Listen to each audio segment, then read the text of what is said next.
श्री स्वामी समर्थ. नमस्कार, मी नंदिनी. माझ्या यूट्यूब चॅनलवर तुमचं खूप मनापासून स्वागत करत आहे. तुमच्या मनातील सर्व चांगल्या इच्छा स्वामी महाराज पूर्ण करो ही स्वामींच्या चरणी प्रार्थना करते आणि आजच्या नवीन व्हिडिओला सुरुवात करते.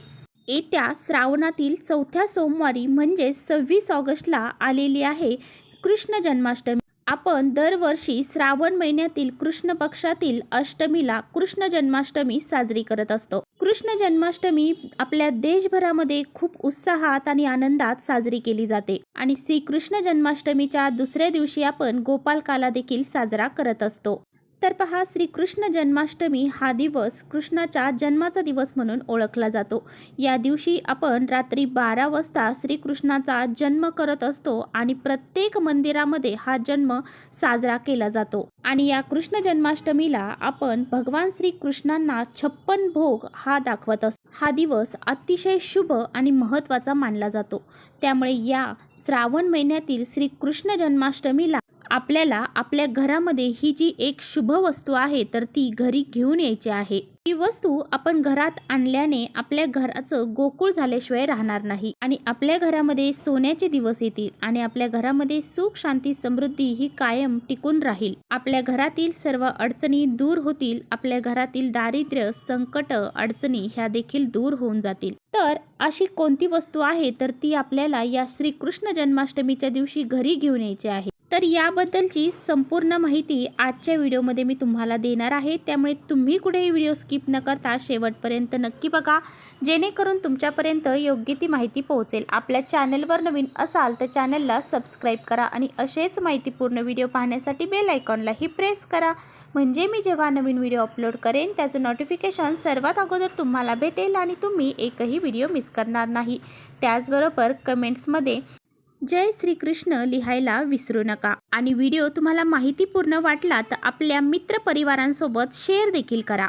तर पहा, या दिवशी सर्वात महत्त्वाची आणि सर्वात उपयोगी वस्तू आपल्याला घरात घेऊन यायची आहे ती म्हणजे बाळकृष्णांची मूर्ती. बाळकृष्ण हा भगवान श्री हरी विष्णूंचाच एक अवतार आहे.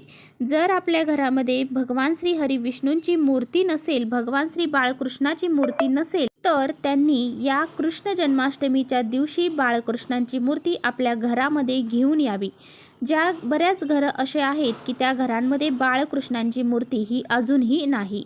ज्या घरामध्ये बाळकृष्णांची मूर्ती असते त्या घरामध्ये मुलांची बुद्धी, मुलांची प्रगती ही होत असते.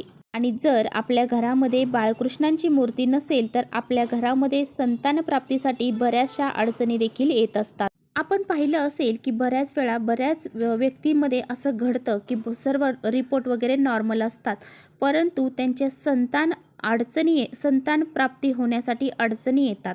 तर तुम्हाला तुमच्या घरामध्ये जर भगवान श्री हरी विष्णूंची म्हणजे बाळ गोपालची जर मूर्ती नसेल तर तुम्ही या दिवशी नक्की घरी घेऊन या. आता बघा, तुमच्या घरामध्ये जर बाळकृष्णाची मूर्ती नसेल तर तुम्हाला ही मूर्ती घेताना सुद्धा काही गोष्टी लक्षात ठेवायच्या आहेत. तर पहा, मूर्ती घेताना तुम्हाला त्या मूर्तीचे डोळे हे चांगले असायला हवे. म्हणजे ती मूर्तीचे डोळे एक लहान आहे एक मोठा आहे असं नको. जर तुमची मूर्ती ही खंडित झालेली असेल किंवा तुम्ही जिथे पाहायला गेला तिथे खंडित मूर्ती असेल तर ती तुम्हाला घ्यायची नाही. तर तुम्हाला अतिशय सुंदर आणि सुरेख अशी मूर्ती तुमच्या घरामध्ये घेऊन यायची आहे आणि या कृष्ण जन्माष्टमीच्या दिवशी आपल्या देवघरामध्ये स्थापन करायची आहे. आता पहा, आपल्याला सर्वात महत्त्वाची वस्तू ती आणायची आहे ती म्हणजे मोरपीस. तुम्ही पाहिलं असेल बऱ्याच जणांच्या घरामध्ये देवघरामध्ये मोरपीस असतात, काहींच्या हॉलमध्ये असतात, काहींच्या बेडमध्ये असतात. तर हे मोरपीस सुद्धा खूप महत्त्वाचे असतात. आपल्या घरामध्ये मोरपीस ठेवणं हे अतिशय शुभ मानलं जातं, कारण भगवान विष्णू म्हणजेच लड्डू गोपाल जे कृष्ण आहेत तर त्यांना मोरपीस हा अतिशय प्रिय आहे. तुम्ही पाहिलं असेल आपण लड्डू गोपाल जे आहेत, श्रीकृष्ण जे आहेत तर त्यांच्या डोक्यावरती कायम मोरपीस हा असतो. तर आपल्या वास्तुशास्त्रानुसार घरामध्ये जर आपण मोरपीस लावला तर आपल्या घरामधले जे वास्तुदोष आहेत ते दूर होऊन जातात आणि त्याचबरोबर भगवान कृष्णांची आपल्या घरावरती सदैव कृपा ही राहत असते. आपण बऱ्याच वेळा आपल्या लहान मुलांची नजर देखील या मोरपीसने काढत असतो. जेव्हा आपल्या घरामध्ये असे मोरपीस असतात आणि एखादी बाहेरून येणारी व्यक्ती ही वाईट नजरेने आपल्या घरामध्ये आलेली असेल, तिचे वाईट नजर आपल्या घरामध्ये असेल तर ती वाईट नजर ही या मोरपिसामुळे आपल्या घराला लागली जात नाही आणि त्या वाईट नजरेचा आपल्या कुटुंबावरती, आपल्या कुटुंबातील व्यक्तींवरती कोणत्याही प्रकारचा परिणाम हा होत नाही. इतकं महत्त्व ह्या मोरपीसला दिलं जातं. म्हणून जर तुमच्या घरामध्ये अजूनपर्यंत मोरपीस नसेल तर तुम्ही मोरपीस हा घरामध्ये नक्की घेऊन या. जर तुमच्या घरामध्ये सतत नवरा बायकोंची भांडणं होत असतील तर पहा, नवरा बायकोंची ही कायम छोटी छोटी नोकझोक तर चालूच असते. परंतु तुमच्या घरामध्ये सततच नवरा बायकोंची भांडणं होत असतील, अगदी एकमेकांचा चेहरा देखील बघावासा वाटत नसेल, एकमेकांशी बोलावंसं वाटत नसेल, सतत तुमच्या घरामध्ये किरकिर होत असेल, तुमचं एकमेकांशी जमत नसेल, तर तुम्हाला या श्रीकृष्ण जन्माष्टमीच्या दिवशी मोरपीस हा घरामध्ये घेऊन यायचा आहे. आणि काही मोरपीस तुम्हाला हॉलमध्ये ठेवायचे आहे, काही देवघरामध्ये ठेवायचे आहे, काही बेडरूममध्ये ठेवायचे आहे आणि 2 मोरपीस तुम्हाला घ्यायचे आहे. आता पहा, हे 2 मोरपीस तुम्ही ज्या साईडला डोके करून झोपतात त्या साईडला हे 2 मोरपीस तुम्हाला लावायचे आहे. असे हे 2 मोरपीस घरामध्ये लावून पहा, तुम्हाला याचा फायदा हा नक्कीच होईल. यानंतरची पुढची वस्तू तुम्हाला घरात घेऊन यायची आहे ती म्हणजे गाय वासराची मूर्ती. जर तुमच्या घरामध्ये अजूनही गाय वासराची मूर्ती नसेल तर तुम्ही नक्की तुमच्या घरामध्ये या कृष्ण जन्माष्टमीला ही मूर्ती घेऊन या. तर पहा, आपल्या देवघरामध्ये गाय वासराची मूर्ती असणं हे अतिशय शुभ मानलं जातं आणि कृष्ण जन्माष्टमीच्या दिवशी ही मूर्ती खरेदी करायला सुद्धा विशेष महत्त्व दिलं जातं. आपल्या सर्वांना माहीत आहे, भगवान कृष्णांची गाय कायम ते असलेले पाहायला मिळतात. कारण पहा, जेव्हा ते बासरी वाजवायचे तेव्हा त्या गायी सर्व त्यांच्या जवळ येऊन जमा व्हायच्या. कृष्ण हे बासरी वाजवायचे तेव्हा त्या गायी त्या वासरीच्या आवाजामुळे नृत्य देखील करायच्या. इतकं महत्त्व गायी आणि वासराला दिलं जातं. त्यामुळे तुम्हाला या जन्माष्टमीला आपल्या घरी गायी वासराची मूर्ती ही घेऊन यायची आहे.